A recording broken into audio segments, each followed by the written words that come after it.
Jonny Tapia Jr. pro boxing debut inside of the pit, influencer boxing. Like, is this mind-blowing to you? It's crazy. It's so crazy. You know, we've been training for so long and we've been doing everything we need to do just to be ready for this day. And now that it's finally coming, it's amazing. What was the amateur journey like? It was a little rough. I don't consider myself really an amateur fighter. I have been trained around pros. I've had pro trainers my whole life, you know, so I have more of a pro style. So it was a little hard getting used to, but you know, we did what we had to do, and you know, now we're here.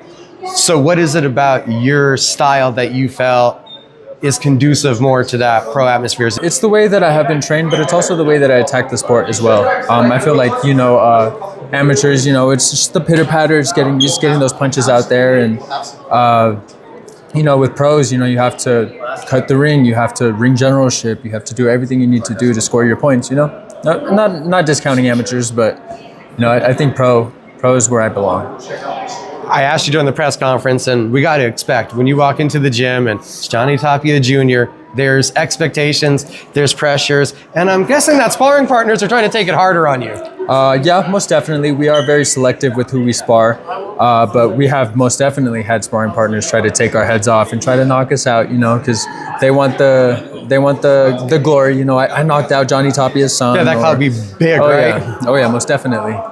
So how were you able to love the sport while still having the pressure that comes along with your last name?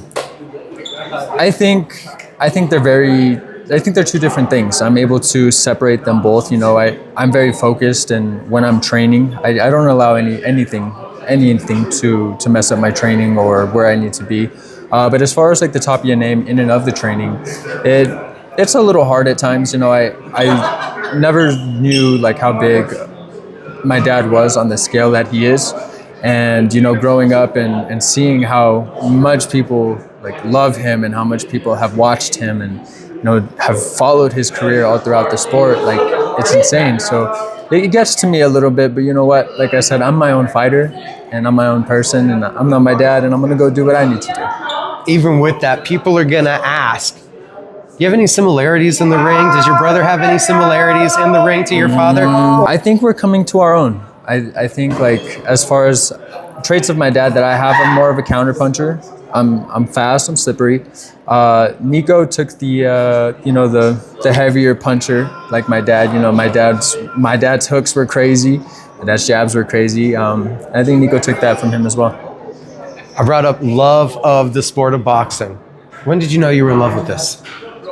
Honestly, 4 years ago. I've been doing it off and on since I was a kid, and you know, I felt pressured like I had to do it because of my dad, and you know, so growing up off and on with it was kind of hard, but once I finally fell in love with the sport, there was no pulling me away from it.